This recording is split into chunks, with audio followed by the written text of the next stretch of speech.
Okay. Good everyone, and well, nice to see you all. Those people online, nice to see you as well. So last time I was in front of you, we were talking about partition functions. We derived the canonical distribution, and then we talked about fluctuations. And then I said, well, the equipment didn't work too good, so therefore we're going to stop early, sort of, or start late or something.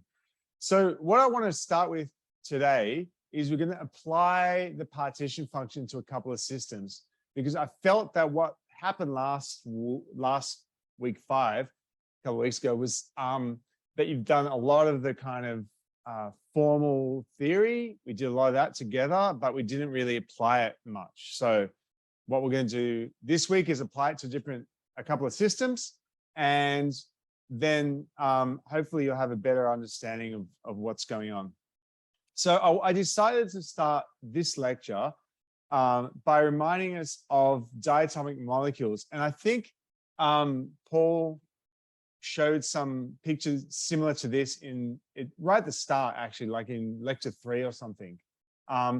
And he said, okay, so an ideal gas has an energy of 3/2 nkt. So if you calculate the specific heat, i.e. derivative with respect to time, with respect to temperature, then you get 3/2 K. And that is true at low energy, low temperature up to some point. And this one here was T rotation. So there's some time where the rotation kicks in. And then when you've got the rotational degrees of freedom, now it's 5/2 K. And then at some point, vibrations kick in. And our diatomic molecule is now 7/2 kT.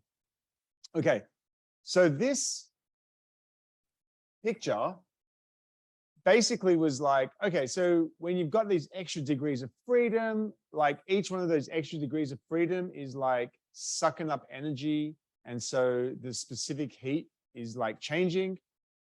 And then if you look at his lecture, he says, below T vibration, quantum weirdness happens.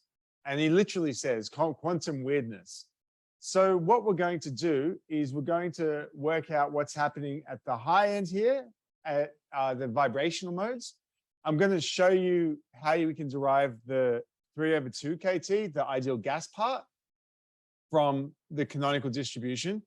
What I'm not going to do is talk about the rotation. The reason why I'm going to skip that, and the reason why I'm skipping it, not because it's difficult, but because you haven't done rotation in quantum mechanics yet, or most of you wouldn't have, because it's in 3rd year quantum mechanics. So if you'd done 3rd year quantum mechanics, I'll be doing rotation as well. But we don't need to. We don't learn anything specifically from it. We're going to learn everything that we need to know about the quantum weirdness from the vibration modes, which you do know. So just to remind us, the diatomic molecule is 2 nitrogen atoms or oxygen atoms or whatever, and you can think of them just connected by a spring. Yeah. And so they can be like a particle, just go around like this. They can also rotate, and they can also stretch and contract. So we're going to talk about that vibrational mode first. And then later on in this 2-hour lecture, we'll come back to the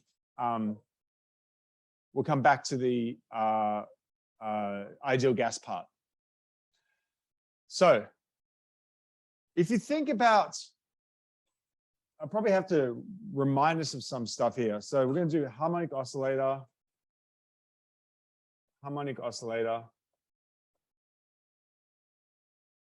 and freeze out. The actual name of this lecture. Okay.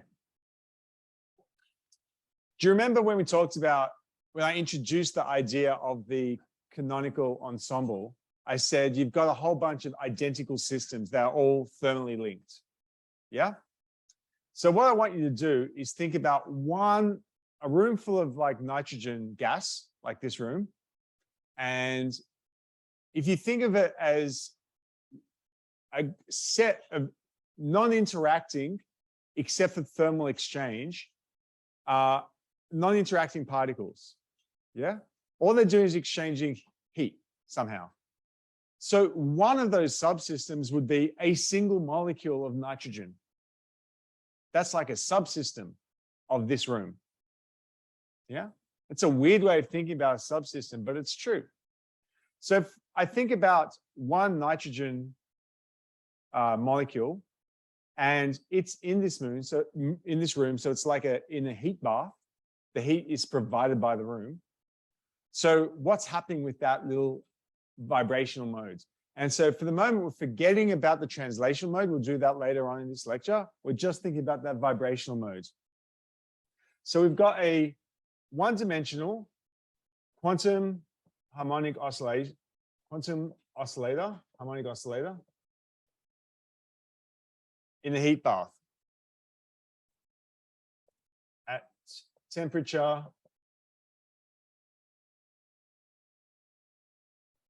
T. Okay. What's the Hamiltonian? So this is like, we need just to write this down, just to remind ourselves. P squared over 2m plus half m omega squared x squared. Standard quantum harmonic oscillator. Yeah, one dimension. And remember, what's the x? The x is the spacing between them, the differences from the mean, and there's a momentum associated with it. Come in. It's all right. Come, sit. Okay. In quantum mechanics, we did this, and it had solutions. En is equal to n plus a half h bar omega. So we know the exact solutions of the quantum harmonic oscillator. That's from second year. And n equals 0, 1, 2, ... Just to remind you guys that there is wave functions for these. We don't need to know about them. We just need to remind ourselves what it looks like, because that way we become good physicists. There's our potential. V of x. And we have solutions that look like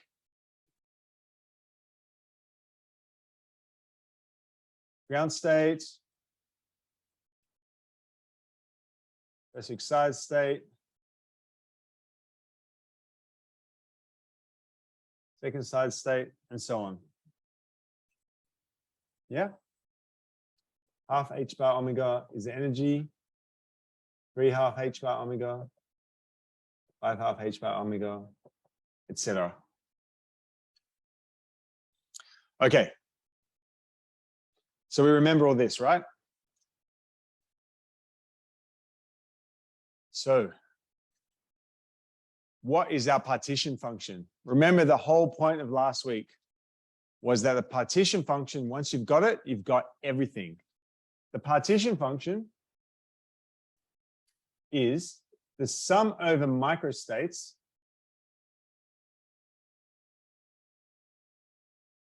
e to the minus b e I. So sum over all the microstates, e to the minus b e I, where e is the energy, beta e I. Yeah, that's basically what we got. So now we just need to understand, what is the microstates for this particular system that I'm talking about? What does it mean, microstate, here? It's a one-dimensional quantum harmonic oscillator. There's only one molecule. So it's very simple. Either the molecule is in the state n equals 0, or it's in the state n equals 1, or it's in the state n equals 2, or it's in the state n equals 3, and so on. Yeah? So for this simple system, we've got partition function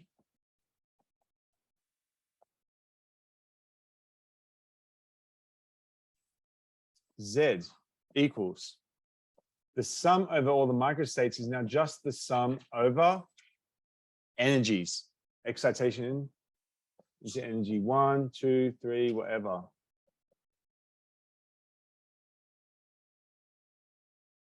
Yeah. And yes, this is for a single molecule a single 1D quantum harmonic oscillator in a heat bath. So the way you can think of it is, if you remember what we drew last time for the canonical distribution, imagine I've got a whole bunch of systems that are all connected. Yeah, this is how I drew it before. And they're all connected thermally, but that's it. And we didn't really decide what those systems were. I didn't really talk about it. But now in this particular case, I can say this one is a little molecule. And this one is also a little molecule. And this one here is a little molecule. And this one here, it's also a molecule. Got it? And so when I say one system, I mean one of those quantum harmonic oscillator molecules.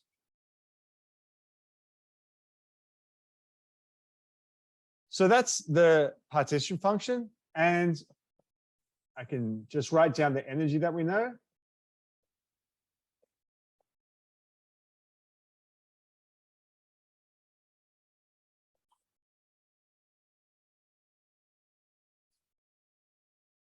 And I can make this a little bit simpler by pulling out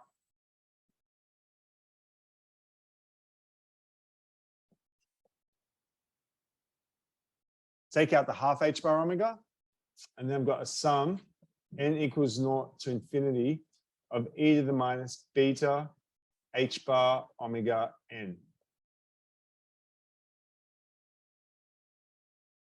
You with me so far?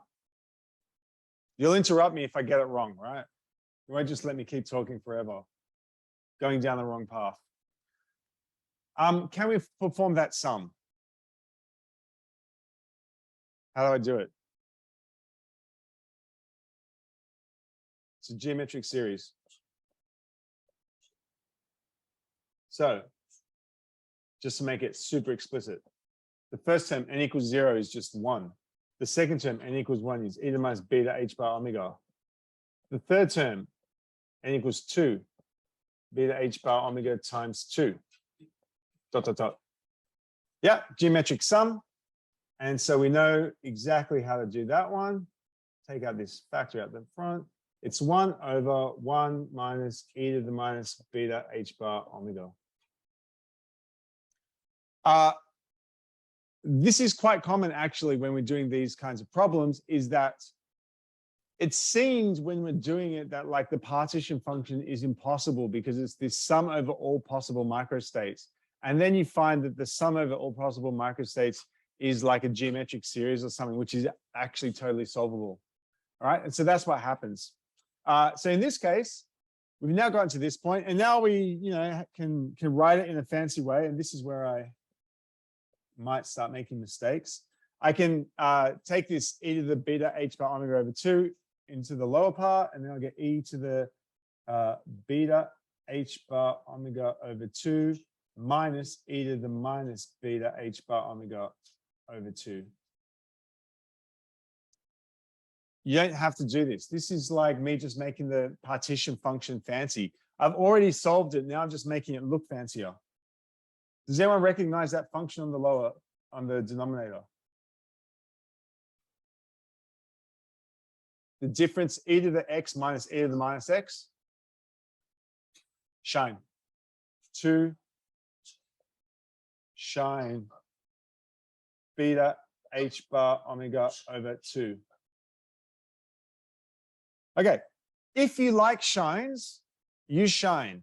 If you don't like shine, don't use shine. It doesn't matter. So what we're going to do you remember when we were looking at all of the partition functions and what we do with them to get energies and so on? We end up having to take derivatives and logarithms of partition functions. If you don't like taking derivatives of shine, please do not use shine. If you rather just leave it as exponentials, use exponentials. Okay? So it can do it either way. It's just mathematics now. Yeah, how you express things is up to you. So we said now we've got the partition function, we have everything. So let's work out some of the things that we need for it. And firstly, I'm going to work out the Helmholtz potential.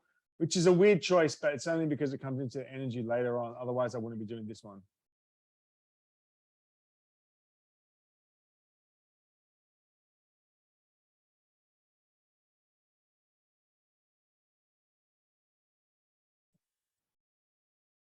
So Helmholtz potential first.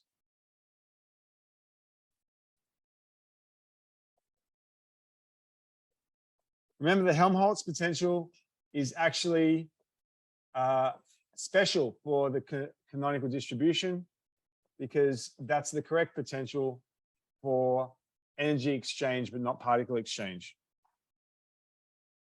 So F is defined by, is equal to -1/beta log of the partition function. It doesn't look great, but we're just going to get it into a form which looks okay for us for the time being. If you don't want to do it this way, you don't have to. The partition function, the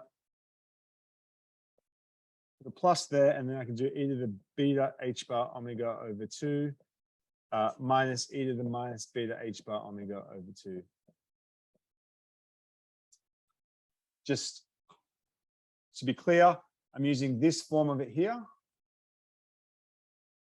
Yeah. And it's 1 over this thing, but I have changed the minus log z to a plus log 1 over z. So plus log 1 over z. So that's e to the beta h bar omega over 2 minus e to the minus beta h bar omega over 2. Of course, I can put it back into shine form now if I want as well. I'm just doing it from here.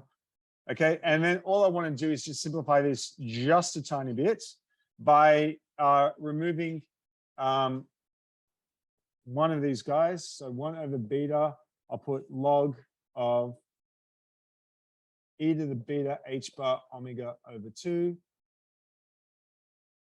Then 1 minus e to the minus beta h bar omega. Just write it like this for later on. I think this is good. How do I take this logarithm? I've got log of one term times another term, so I can split that into 2 separate logs. So the first log is log of e to the beta h bar omega over 2. And the second term is log of 1 minus e to the minus beta h bar omega. And that way, the log of the exponential is just beta h bar omega over 2 divided by beta, so it's h bar omega over 2 plus 1 over beta log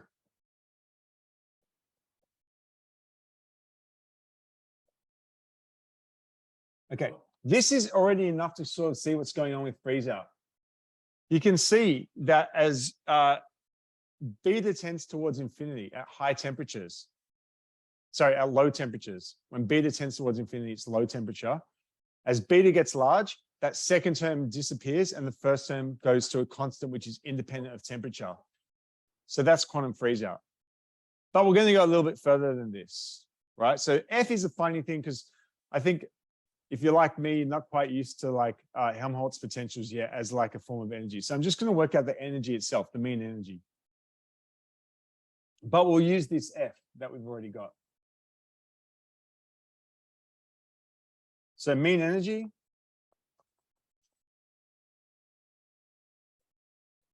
And we developed an expression for it last time. It was that the average energy is equal to minus d log z d beta, right?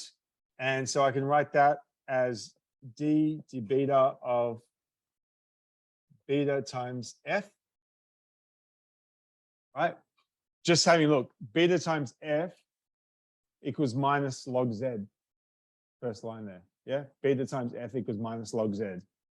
So I can write this as d beta of beta F. So I can use the beta F that I've already worked out, which is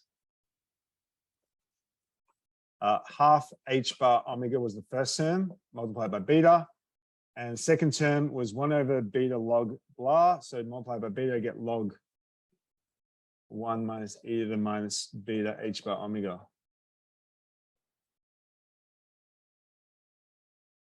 equals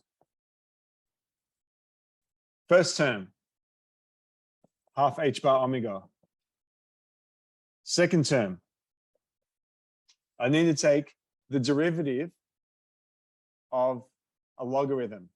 It's the derivative of the function over the function. Yeah, derivative of this logarithm, the second term at the top, is the derivative of the function over the function itself.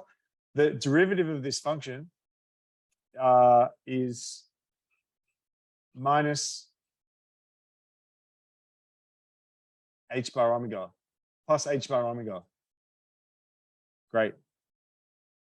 So plus h bar omega over e to the beta h bar omega minus 1. And that's it. So that's my average energy. Good.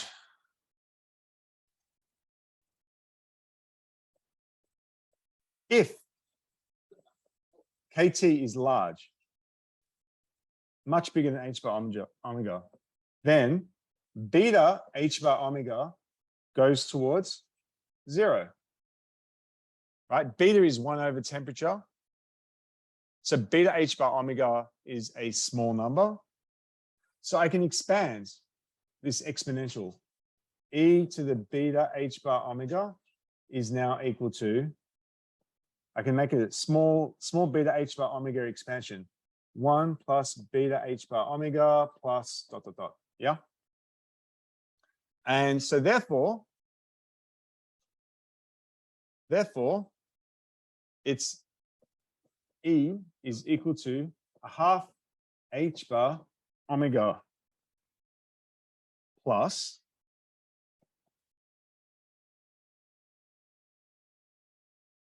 h bar omega over beta h bar omega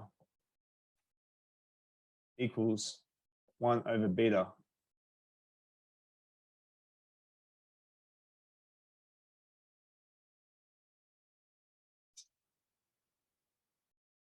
Yeah? This dot dot dot here, it's a Taylor expansion. All right, so there's like, next term will be 1 over 2 beta h bar omega squared dot dot dot. Yeah, I only need the first term here. Sorry, the first two terms, 1 plus beta h bar omega. So that goes into the denominator, e to the beta h bar omega minus 1. And so I get beta h bar omega. And so if I put all that together, I get something like 1 over beta, which is KT. So this average energy of this diatomic molecule, or this harmonic oscillator, is KT. So in other words, it provides 2 degrees of freedom in the classical field, right? So just going back to this picture that we had at the top here, that's this gap here. That gap there, that's our KT. Go on.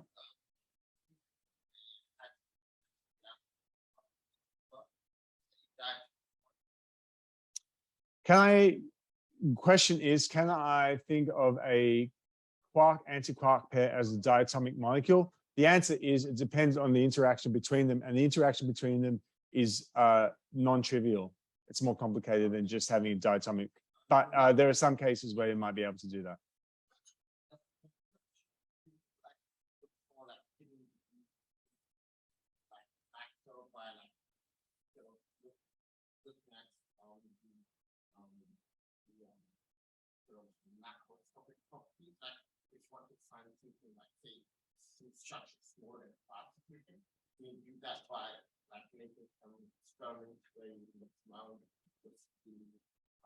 Okay, I sort of see where you're coming from.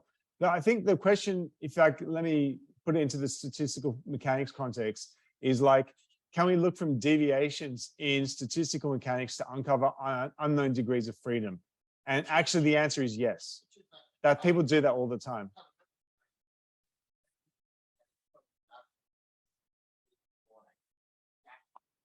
Yeah. Yeah. So if you find different deviations, then you can use that information. So if KT is much, much less than H bar omega, right? If KT is small, then beta is large. So in that case, E is equal to half H bar omega. And this second term with H bar omega over e to the beta H bar omega minus 1, that denominator will become very, very large. Yeah. So in the opposite limit,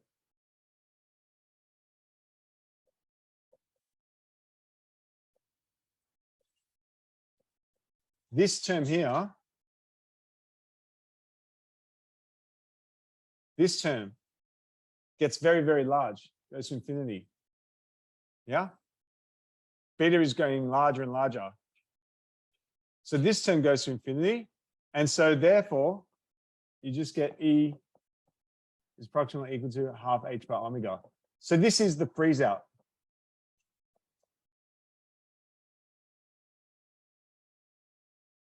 And where does the freeze out happen? The freeze out happens at KT is approximately H bar omega. Yeah. So if I wanted to define the temperature which it happens, I'd say it happens at the temperature H bar omega over K. So that's a quantum effect. It's clearly seen in the diatomic molecules and so on. In the notes, I also have just done it with the trig functions, and you get a Koth function. So in the Koth function, it's like kind of a nice way of showing it. So you get the average energy versus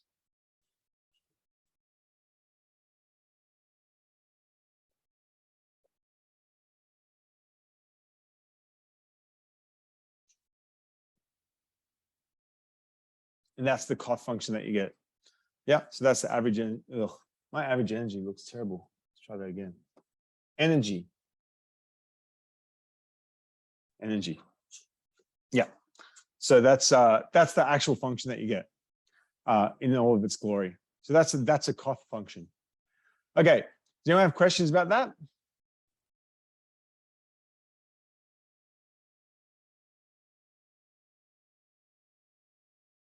No one. So if I write this guy here is exact. Yeah. This I can write that as a Koth function. It's really hard to see exactly here, but what you can do is you can start with the Shine function, take the derivative, and you'll get this. Have a look at the lecture notes. It's in there. Yeah. Koth function. Yes. Yeah. It should have been just K. I forgot this is the specific heat. Thank you. Specific heat is the derivative with respect to temperature. Thanks for pointing out my errors. It makes me feel smart. No, but legit, it's good. Okay.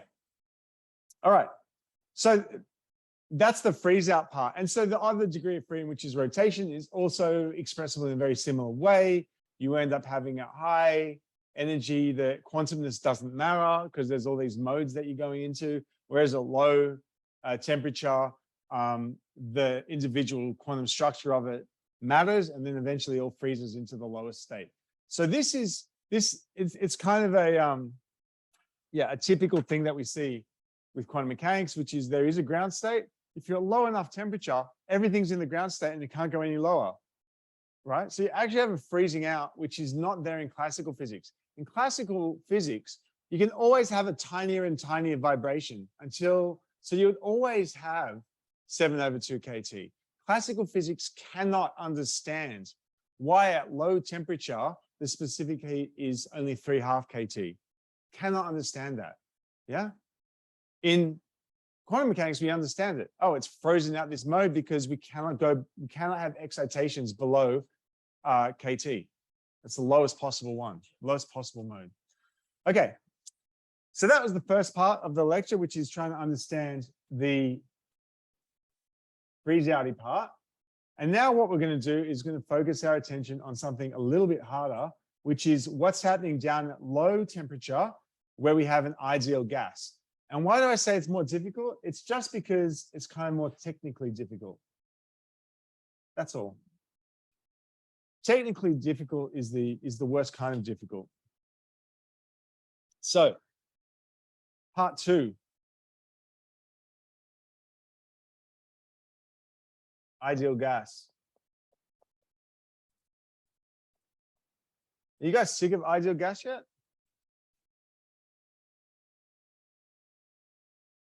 Ideal gas, classical, non-interacting.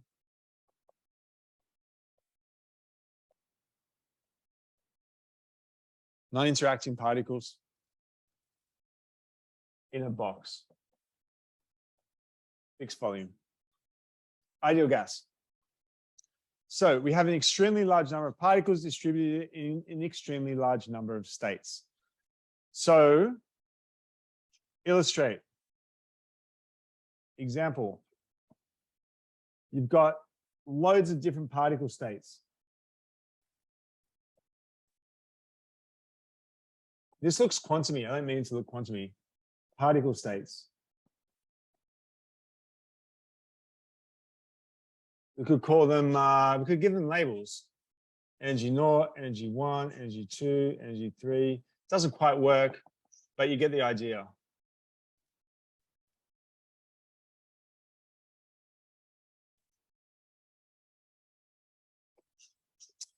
Good.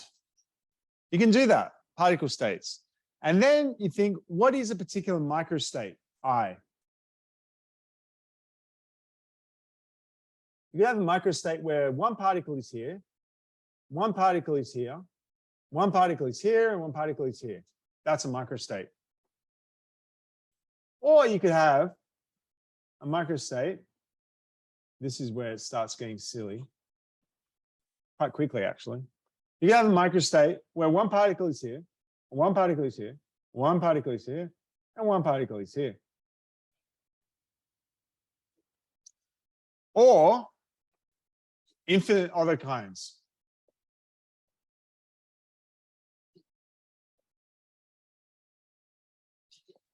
There's so many of them. So how many particles of gas do we have? N particles. N particles, and N is a number like of the order of what? I don't know, Avogadro's number, or, you know, maybe it's a small box. 10 to the 20, 10 to the 30, something like this. Maybe it's a really small box, 10 to the 10 particles, right? It's a pretty big number, right? It's the smallest number in this system. What's the bigger number in this system? The number of states.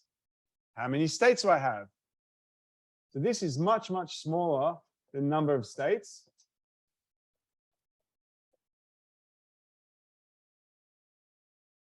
Right? The number of the states that the particles can occupy. Why? Because think about this room, right? If I've got a particular momentum, that momentum could be at any position in this room. So the total position and momentum state is actually like, that's a big number. Yeah, it could be anywhere in this room and with any velocity. That's a lot. Yeah, there are more possibilities for where those particles occupy than there are particles. That's kind of important. Otherwise, there'll be multiple particles in the same state, which doesn't happen. We're assuming that's a dilute gas. So there's way more numbers of states than there are numbers of particles. Yeah. So this number, it doesn't usually have a name, the number of states, but we can give it a name if we wanted to. But it's a lot. It's an extraordinarily large number. Should we give it a name? What name should we give it? Let's give it let's give it a number. I didn't have a big. What's bigger than N? M? M. M is big. How many microstates are there?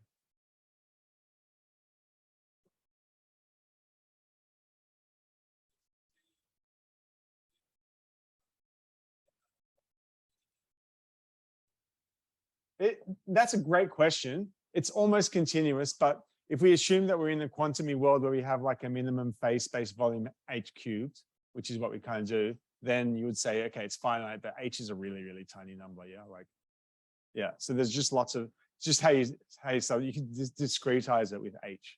We'll get into that. Number of microstates is something like m choose n, yeah? M choose n, yeah? So I've got m different places where I can put n different particles. So 10 to the 20 is a small number now. M, the number of states, is a large number, and the number of microstates is m choose n. Yeah? Right? Remember this one? It's the factorial of this huge number divided by the factorial of this little number. Yeah? Okay. The point is that the combinatoric large, yeah? And that's why when you look at it and you think, okay, number of microstates is this huge, huge number, and the partition function Z is equal to the sum over the microstates alpha. Alpha is an element of this thing. Yeah, of e to the minus beta e alpha. Do you see it? If you look at this, you think there is no way that I can calculate this partition function. I have to sum up individually over m choose n different microstates. And for each one of those microstates, I need to work out the energy. It's good crack, isn't it? That's why I love statistical physics, just because the numbers are so stupid. All right, so how can we do this? Well, it seems like we shouldn't be able to, but in fact we can. And we can do it because there's a trick. And the trick is that each of the particles don't, yes.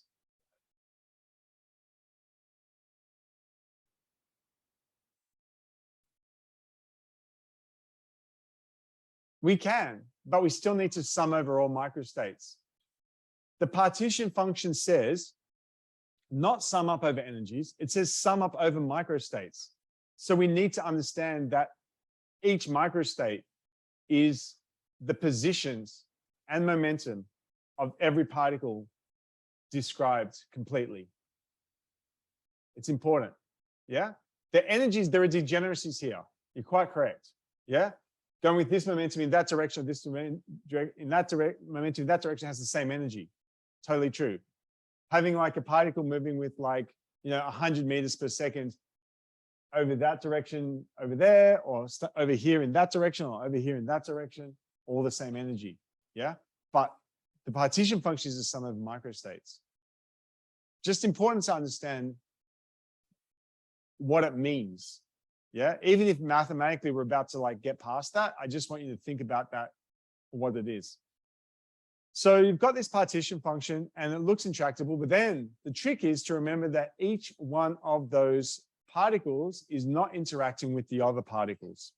So it's the non-interacting part that makes this tractable. Non-interacting here means that all of my different positions, sorry, all of my different particles, if I took one particle out, yeah, I'd have the same, no, this is where it gets hard to explain. Let's make it, let's think about this. This is how you do it. Okay. Oh man, making stuff up on the fly. This is going to be so funny. All right. Let me just make it looking like this. Okay, yes, I know what I want. I want microstates along here. And my microstates were like alpha, beta, gamma, delta. Yeah? How many of them? M choose n.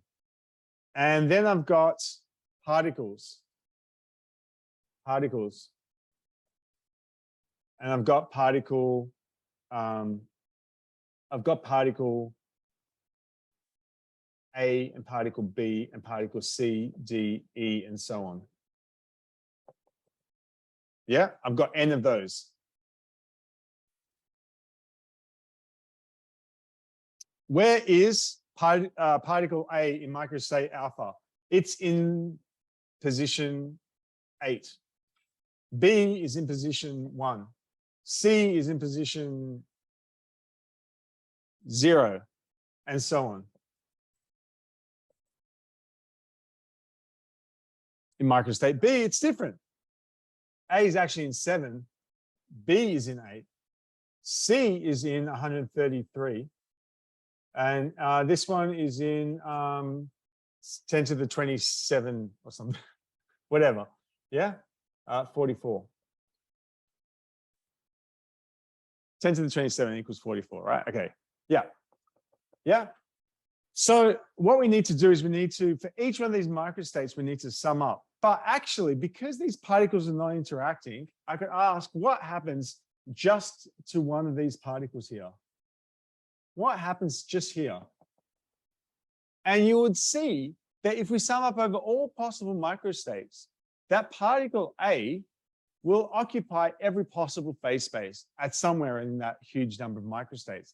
Remember, the number of microstates is m choose n. Yeah, some insanely huge number. So how can I actually do this? I would say, well, it's non-trivial. What you might think of is like, if I have the partition function for all of the rest of them, Z for B to B, C, D, all of the particles up to N, yeah? And I want to get the partition function for the whole lot, including A, then what you can see is actually that you might be able to see this, you might not, you get used to it eventually. I just need to multiply it by the partition function for A, and that would give me the partition function in total. That is not a trivial step. It requires a lot for you to think about. What you might think about is this. Imagine I've got like an array. So when you've got continuous variables, it's actually quite difficult. But imagine I've got just like spin up, spin downs, yeah, or coin tosses, or like yeah, like a paramagnetic system or something. Yeah, got just spin up, spin downs, all in a row, and I've got like, I don't know, 100 of them. Yeah, and I've got a partition function for 100 of those things. And now I add in 101st spin up or 101st spin down. Yeah, I would have all of that partition function times up for the 101st. And I have all of that partition function times down. Yeah, and that would be my total partition function. So here we've got this kind of inductive idea that like for all of my n particles, it's just one particle n times. And actually that turns out to be true. For non-interacting particles, Z is equal to Z for one particle to the power of n. That is highly non-trivial. It's a non-trivial result. And I've sketched out an explanation for it. You can look in textbooks, or you can do it for a specific example. You'll get used to this and either come to accept it, or you'll come to not accept it and think that physicists need to find better things to do with their time. It is true, however. So we can come back to this again. However, if I do just what I've written there, it's a bit wrong. It's a bit wrong. Why is it a bit wrong? It's because I have assumed that all of my particles are identifiable. Yeah, I gave the example, I've got 100 spins and now I'm adding 101st spin. I know where that 101st spin is. Yeah, so it's assuming that they're all that I know where everything is, but it's not quite true. For example, imagine I've got just a real simple system, right? Two particles.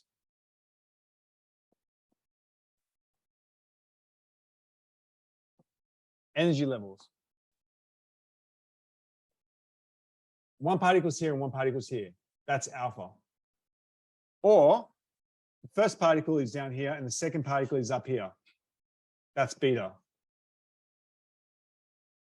Yeah. If particle 1 has a little 1 marked on it and particle 2 has a little 2 marked on it, then this is absolutely not a problem. My partition function is correct. However, if particle 1 and particle 2 are indistinguishable, I can't tell the difference between particle 1 and particle 2, then I've double counted. So this is the Gibbs factor. So if these particles are moreover indistinguishable,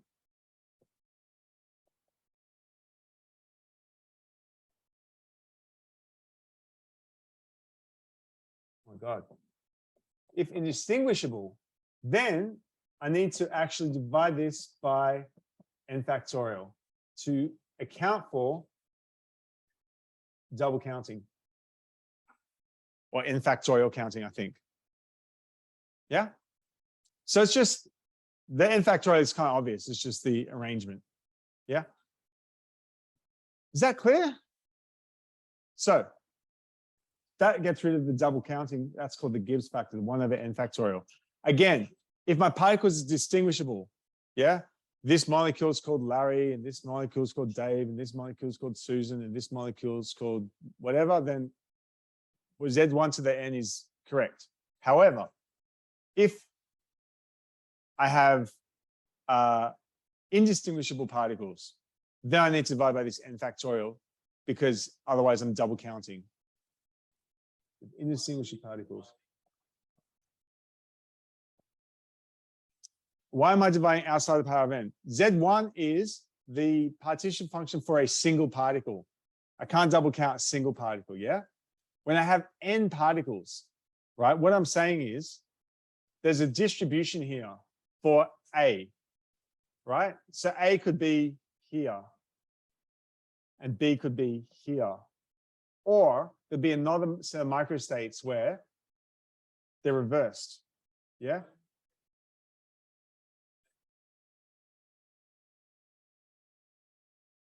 Sorry, can you just say a few more words? I'm kind of confused. No. No, yes, it will. It will. It will. Absolutely will. Yes. No, all we need to account for is that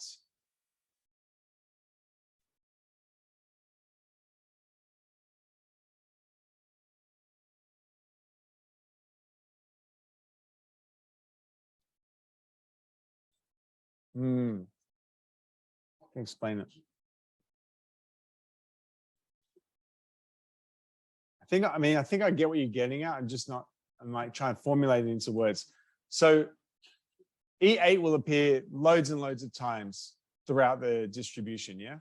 But if I make the assumption that they're all independent of each other, that this particle A can take up all of these positions and particle B can take up all of its positions, yeah?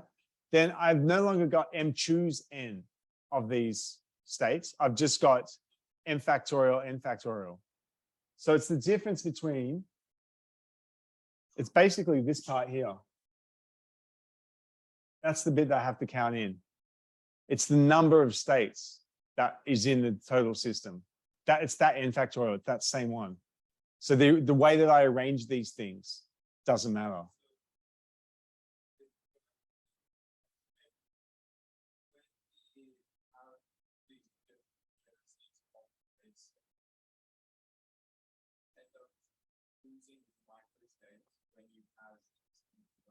Yeah, so if I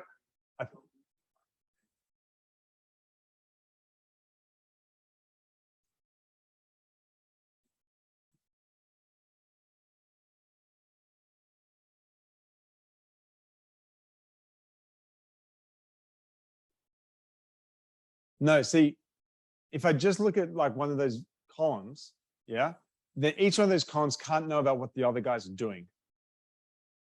Yeah, it can't know about what the other ones are doing. If I have two identical microstates, yeah, I've got two identical microstates which are identical except for the fact that two of the particles have swapped positions, for example, yeah, then then I've basically double counted the number of microstates. Yeah, it's really not clear. Yeah, it's difficult to explain. But you've actually raised another important point, which is actually, that's very good, what you've just said, because imagine I have one of my microstates delta here. And let's say I had this one and this one in the same position. And the other ones, whatever they are. Yeah, but these two particles being in the same position at the same time. Yeah, I shouldn't be allowed to have that. Or maybe I can, I don't know. It depends. So there's a possibility. Basically what I've said is that 1 and 2 or 1, 2 is the same thing. So I should just divide by n factorial. But if 1 and 2 are in the same state, I shouldn't be dividing by 2 because they're in the same state. So I won't be double counting. Okay, but that one is like, okay, a low density, you won't have this. A low density, this delta state is not very important. It's a very small measure. But the n factorial is a large measure. Yeah. So you make a, yeah, you kind of got to another important point, which is that like I'm still making approximations with 1 over n factorial. Okay.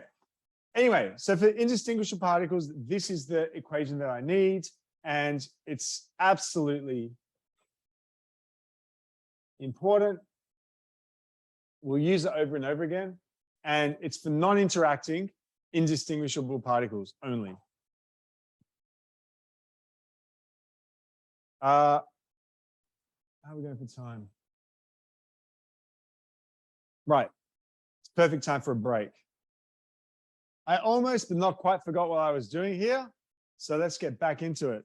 What we're doing is we have worked out, we wanted to work out what the partition function was for an ideal gas.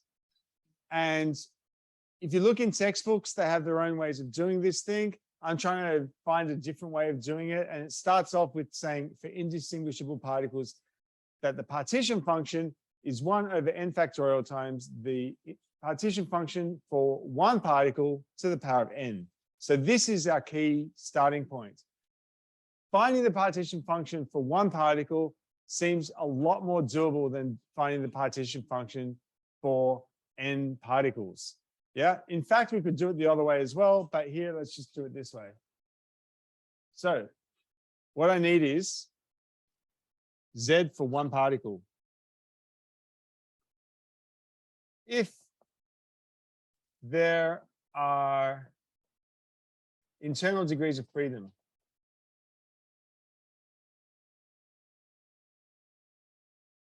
then Z1 is Z translational times Z internal. What do I mean by that? I mean, you would write something like, it's the sum over all possible microstates, I, e to the minus beta, pi squared over 2m, for the state I has some momentum, plus E internal. Yeah? So for one particle. So there's a translational part, which is the momentum part.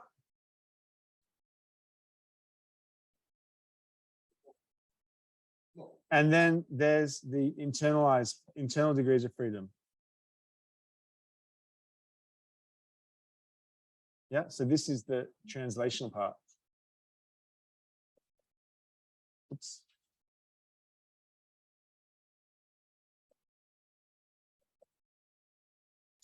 What we're obviously interested in is just the translational part. So we can ignore the internal degrees of freedom. So the reason why I write it like this is just to point out that because the internal degrees of freedom, the energy of the internal degrees of freedom and the energies of the translational degrees of freedom sum up, right? They come up as a sum here. That means that it's a product of the partition functions, right? Because they're in the exponential.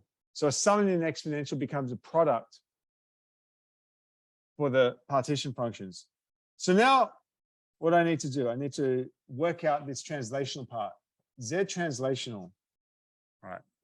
So I need something like sum over all the possibilities, e to the minus beta ei.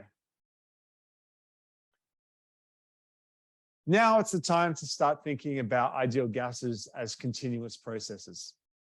Yeah. So we're no longer thinking, okay, I have a particular kind of state I, which is with position x, y, z and momentum p, x, p, y, p, z somewhere, right? What we're going to do is we're going to transform this to an integral. What does the integral have to do? The integral has to be in space and in momentum space, right? Each one in 3 dimensions. I need my density of states, and then I need my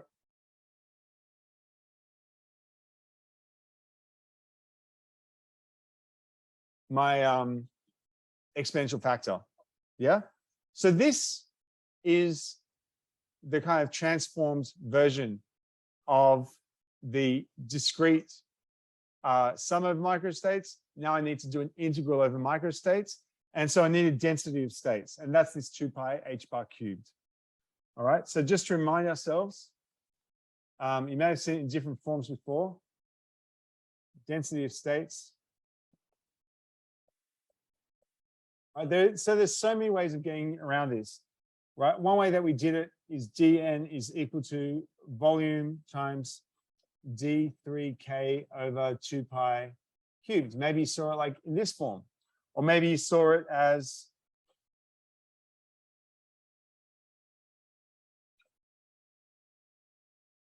like this, or maybe you just saw it as d3x d3p over 2 pi h bar cubed.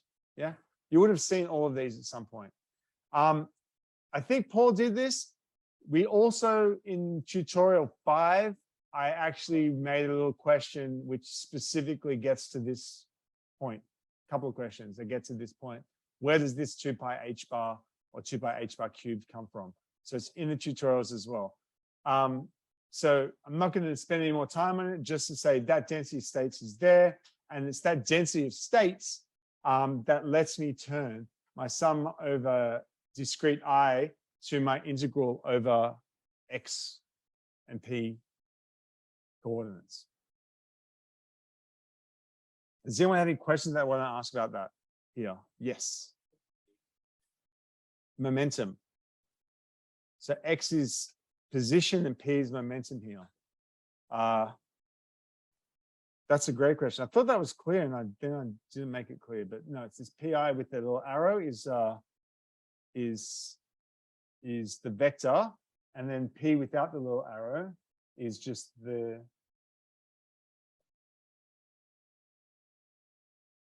absolute value of the little arrow. Okay, so that is for one particle.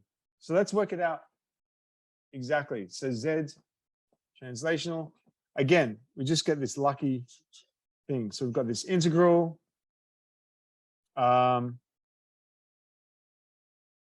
d3x d3p over 2 pi h bar cubed, density of states, e to the minus beta, and then the energy is just p squared over 2m. Let's actually work this out. Firstly, that exponential does not depend on position. So when I integrate over x, y, and z, right, I just get the dimensions x of x, y, and z. So in other words, my integral, my triple integral over the x space is just volume.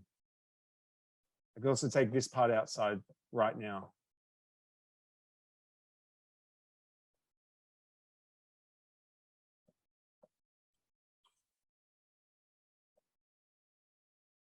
All right. Remember, you need to stop me if you have any questions or if I make a mistake. Yeah. Otherwise, I just keep on powering on. Now I'm going to need to perform this integral over momentum. How do I do that? Well, I it's integral over px, py, pz. And so I can write that as v over 2 pi h bar cubed. And I turn my integral over x, y, and z, I turn it into a integral over a single coordinate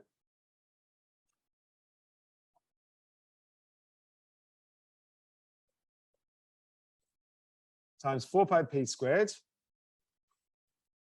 And, oops, theta.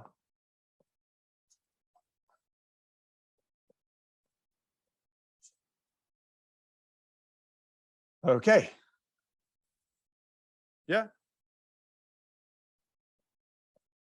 So px, py, pz goes to p theta pi.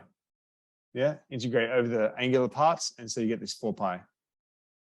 Is this clear or not clear? Not happy. Okay, and nobody's happy. We're going to do this. We'll do it. No, it's fine. We'll do it your way. Slowly.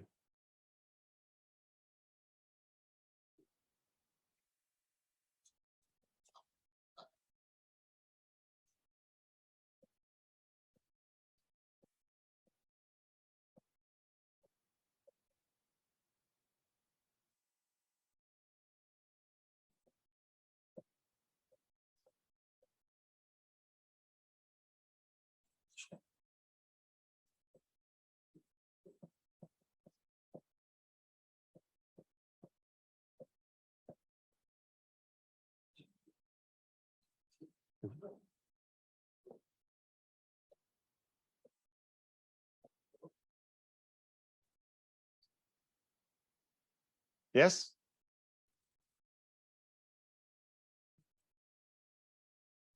And because theta and phi don't come into that exponent, I can just make that 4 pi.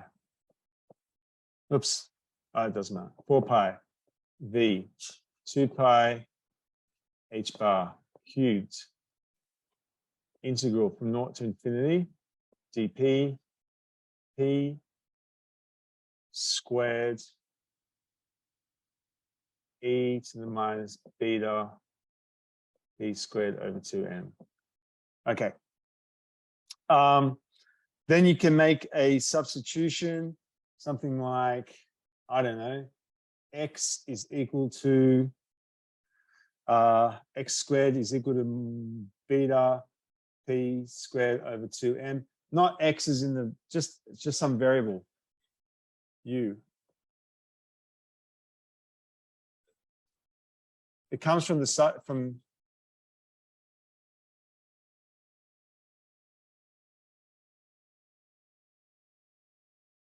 yeah. Remember this stuff? You get like a section here, and the size of the little box that you're integrating over is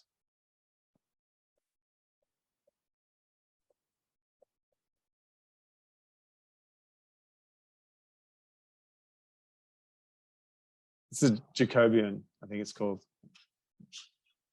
Yeah. This is just doing three-dimensional integrals. U equals beta p squared over 2m. U squared equals beta p squared. So I can make a substitution.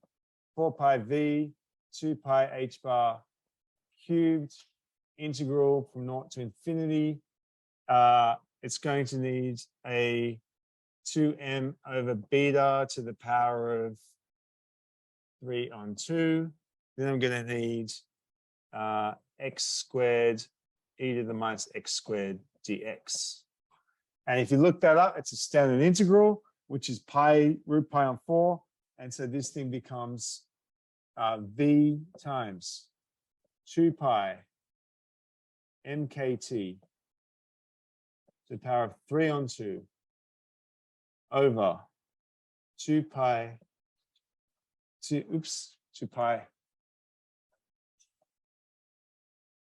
pi h bar cubed. Okay. Oof. Good Lord. Do I have all of my root pi's correct? Who knows at this point? No, it's correct. Yep. Okay, good. So that's probably too fast, but you gotta have to do that at home because watching me do it slowly on the board doesn't actually help anyway. Yeah, so you're just gonna have to do it yourself. If you get stuck, send me an email, ask your friends, ask me next time, ask someone. But basically, this is just turning this integral d3p into angular coordinates. You've got yeah.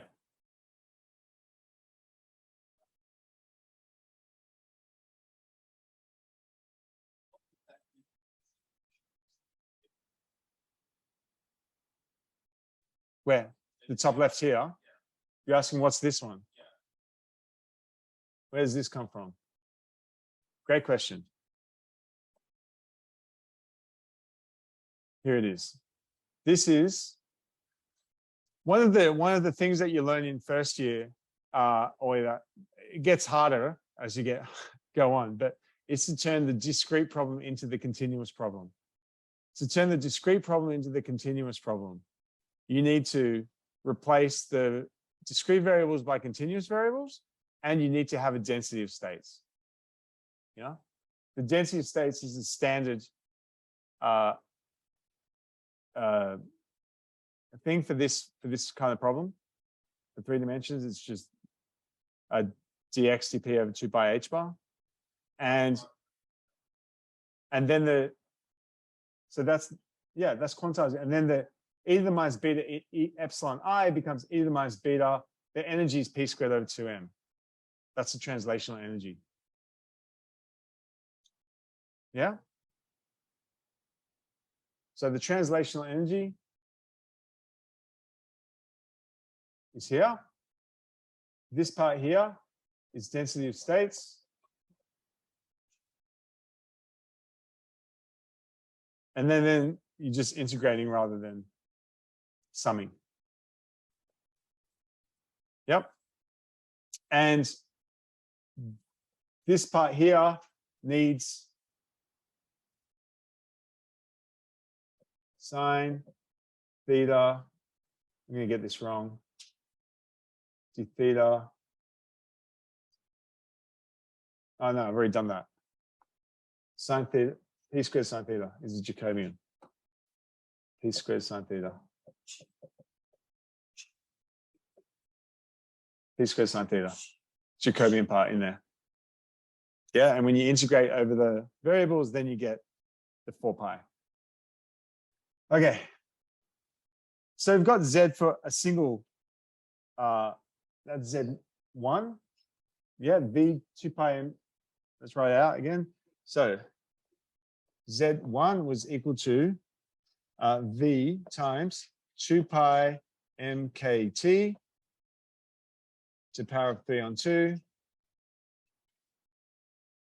over 2 pi H bar cubed. So then for the whole system,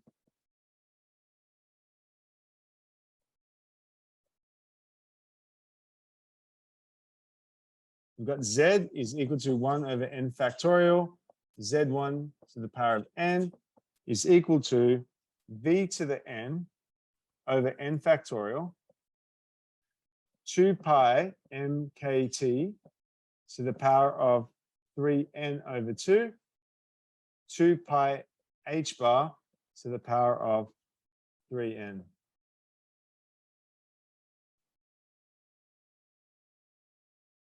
And then you can use Stirling's approximation.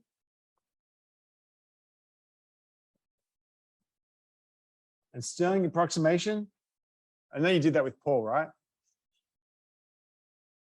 So Stirling approximation, n factorial is approximately equal to n to the n, e to the minus n. Yeah. They're in there if we want them. If we want them, we have to put them back.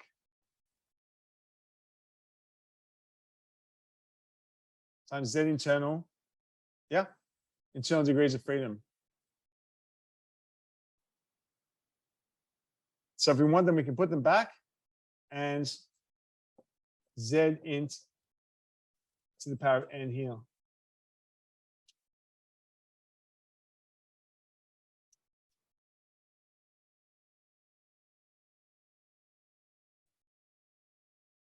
We'll see why that doesn't matter in a second. So Stirling's approximation you've seen before. So I plug that in for my n factorial, and that gives me n to the power of n and e to the minus n. So this is e times v over n to the power of n. That's my prefactor. And then all the rest of it. 2 pi mkt 3n over 2 over 2 pi h bar power 3n. Remember, the first time you see something like this, right? Doing partition function for the ideal gas, that's the boss fight. This is the hard part, yeah? And you guys are like, oh, we just learned about partition functions and now you're doing the hard one straight away, okay? So when you come back to this again later on, you'll be like, oh, okay, it makes more sense now, second time round, yeah? Trust me on that. So that's Stirling's approximation. I plug that in. Now we've got a nice partitions function for the ideal gas with no factorials or anything silly like that in it.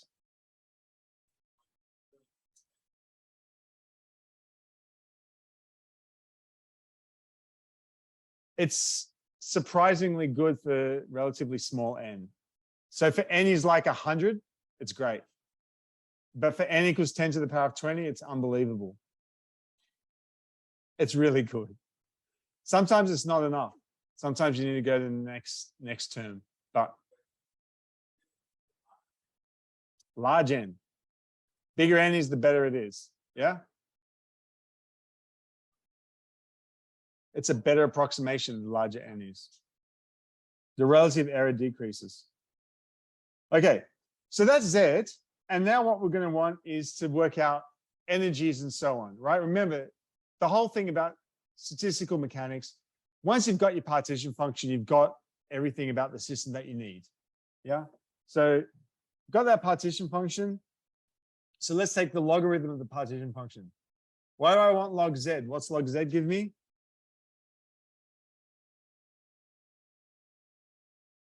What's log Z give me? Energies. We're going to get to energies in a second. N times 3 over 2 log 2 pi m kt minus 3 log 2 pi h bar. I love it because once you take a logarithm, it all just looks so easy.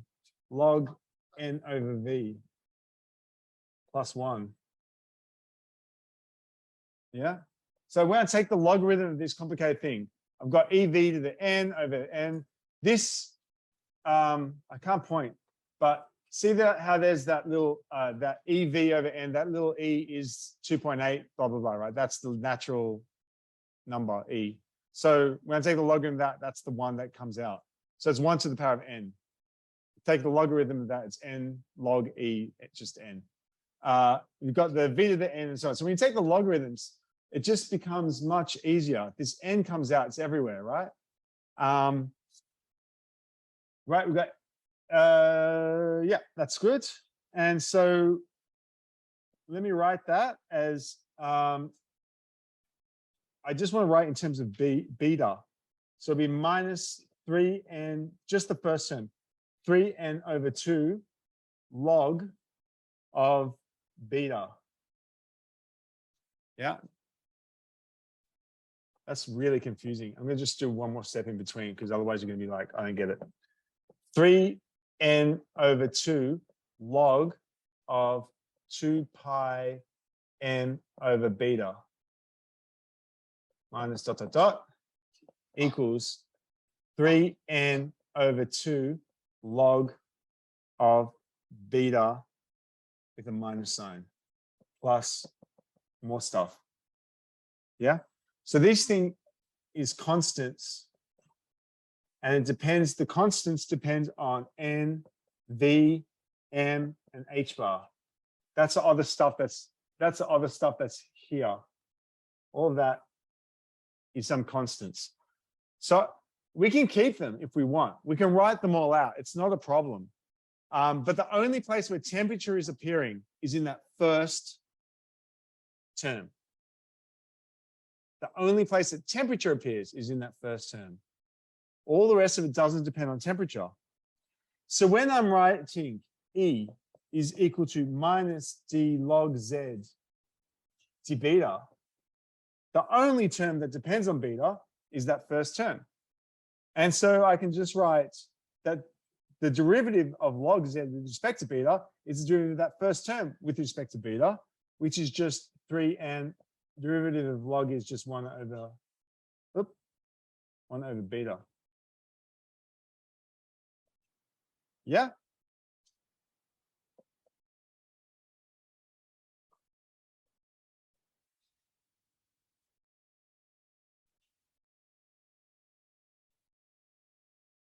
Easy. And now I've got it. I can work out the Maxwell velocity distribution. I can work out the pressure. I can work out everything else. I'm a bit torn about how much I want to do today because I'm getting tired, but we've got 25 minutes. So I feel like we can get some more stuff in. Okay, let's do it. Let's believe in ourselves. All right. So one question is, I showed you this graph here. And if you look at this graph, you might think there is something funky going on. And the funky thing is that you know that the vibrational stuff was true at above T vibration. Yeah, there was some T vibration. Below that, we had freeze out. Above that, we've got KT. But I also said that the ideal gas is just this straight line.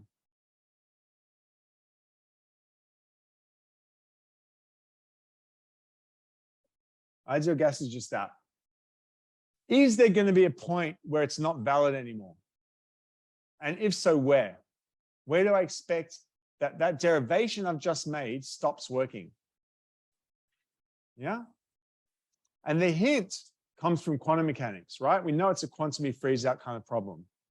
And the reason why I'm bringing this up is because it will be important, not this week, maybe, but next week. The difficulty is, oh, it's going to take forever if I do that.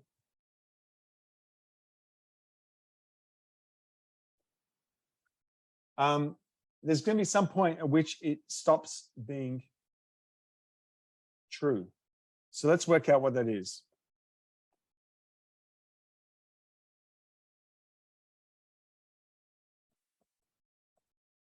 The validity of it. It should be valid above some degeneracy temperature. We're going to define a degeneracy temperature.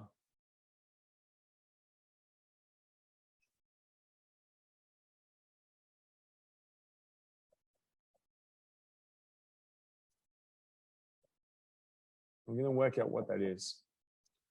Right. Estimate it. So some point at which quantum effects become important.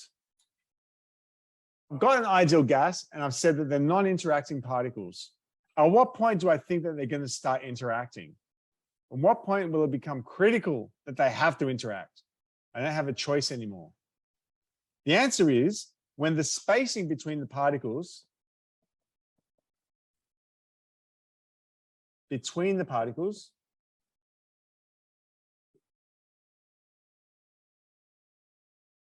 is L. If that gets small enough that it overlaps with the de Broglie wavelength, then essentially the size of the particles is bigger than the spacing between the particles.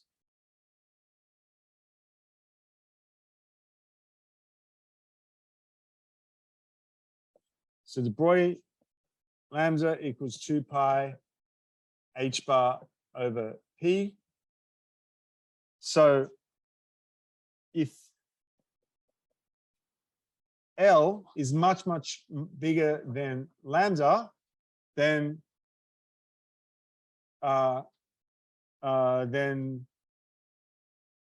it's valid.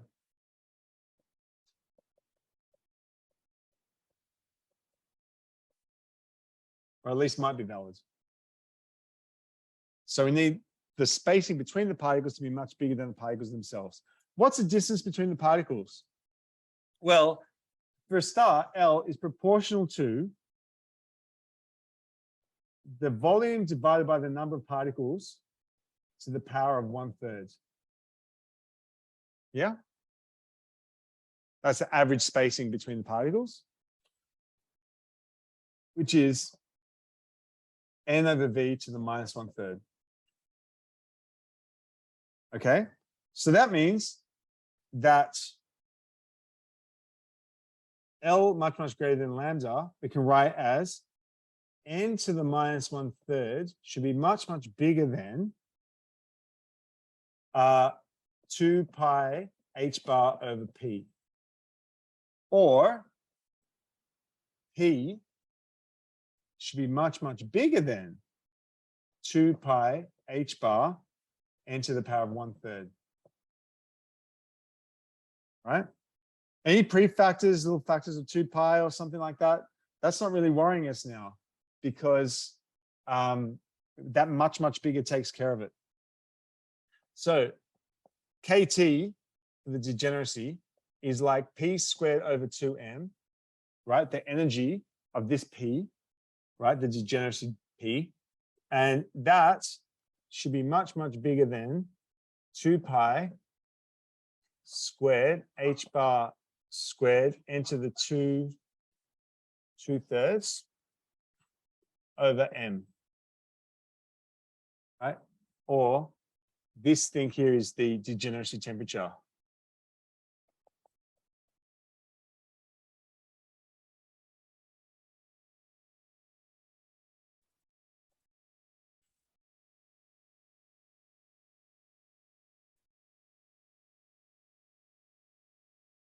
So that's the degeneracy temperature. In other words, that's the cutoff of that graph. So it's going to be an okay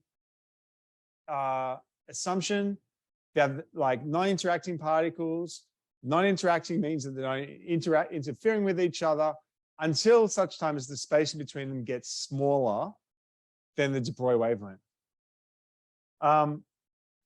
Homework is substitute some sensible numbers in for an ideal gas in this room, for example, and see what you get for a degeneracy temperature. Yeah. Oh, no, that's just it. For it to be valid, I need to be above the degeneracy temperature. So I'm just saying defining where that is. What is the line? I just turn it from much, much greater than to, okay, it's around here. Yeah. Yeah. N is density of particles. Sorry, I should have made that clear. So N is the density of particles. And I recommend as homework that you work this out. And if you work it out for like, 10 to the 20 particles per cubic centimeter for like nitrogen or something, you'll get something of the order of 0.1 Kelvin. So in other words, where the ideal gas breaks down is at 0.1 Kelvin. It's very, very low. Yeah. Hard to cool this room down to 0.1 Kelvin. Right. And that's why it's a good ideal gas. Okay. Any more questions about that? Last thing, Maxwell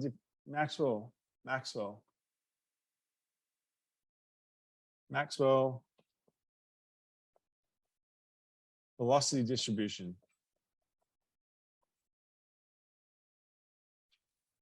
Maxwell velocity distribution, you will find that the number of particles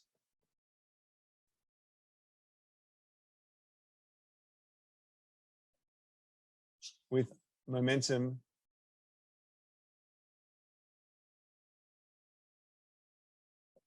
P to P plus dP.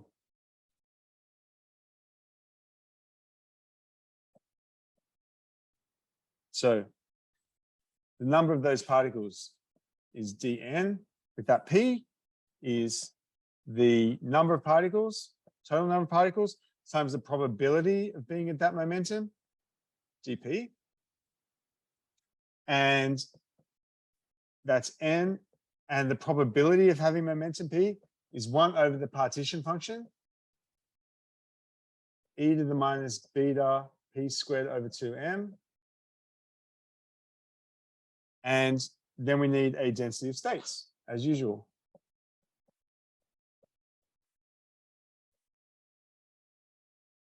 And putting all that together, you get this distribution.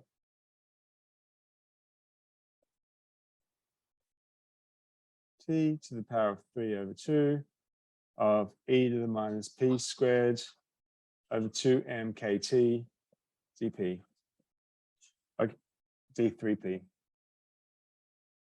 And so that gives you a probability distribution function for P.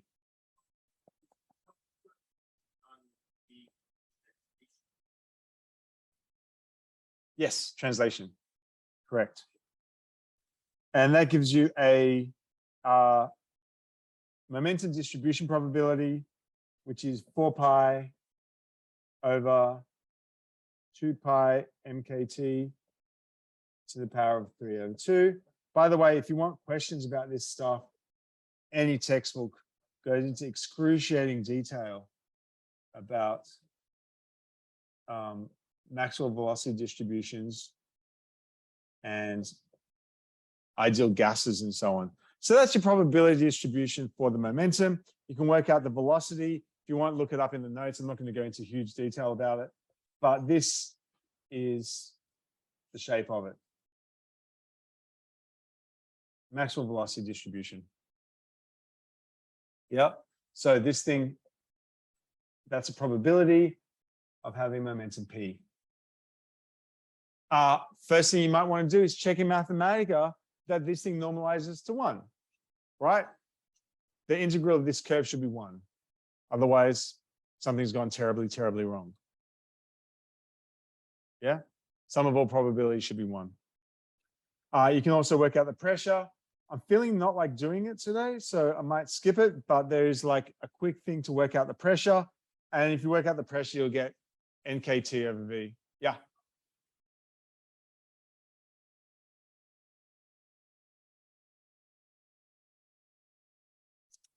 This is for absolute values of P. So you can't have negative, yeah. Yeah, so this 4 pi here, this 4 pi in the numerator of the last line, that's accounting for all of the different directions. It's related to black body radiation. It is. We'll get to black body radiation, but next week, or maybe the week after. What week is it? Week 7. Week 9, we'll get to black body radiation, I think. Yeah. It's a little bit more complicated than this because we need to account for statistics. Yeah. So I think I actually think that's a reasonable point to stop. I mean, it gets really tough really quickly soon. So it's kind of the last part, I just sketch it rather than go into enormous detail. But the reason why I don't want to do it is because it's quite, you guys have been paying attention for a while. So I'm just going to sketch this out for us. It starts off, if I want to have the pressure is defined by minus d change in energy with respect to a change in volume at constant entropy. Yeah. So it's the adiabatic. This is the definition of pressure. It's the adiabatic compressibility. Yeah. So you take the dEdV at constant entropy. And if you want to solve this, firstly, you need to get away from this entropy stuff, which is a pain in the butt. And you need to get to minus dF dV at constant T. I go through that in my lecture notes that are on the internet and explain how you do this. But it's possible, if you're good at thermal physics, and it's possible that you've already seen this from Paul. Possible. I'm not going to claim that you've definitely done this with Paul, but it's possible that you've done this with Paul. So you can go from dEdV to dFdV, where F is the Helmholtz potential. And now it's a constant temperature, right? Much easier for us, because now we don't want this S that's floating around everywhere. We want it here. So if you can work this out, then you're good. Then you got F equals minus KT log Z. So this part looks like magic, but now life is going to be much easier.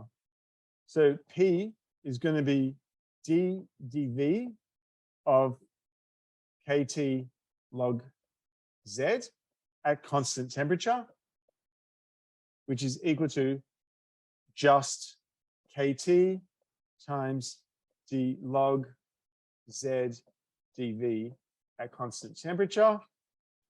And this is very general. And then we've got, for an ideal gas, the ideal gas is that Z is equal to V to the N over N factorial 2 pi MKT to the 3 on 2 over 2 pi H bar. Remember, all of these complex things we don't actually need, because all we need is to differentiate this thing with respect to V, and it's a logarithmic derivative. So once you take the log and then you take the derivative and all the rest of it, then you don't worry about the 2 pi MKT, because we're not interested in temperature or mass changing, or H bar, right?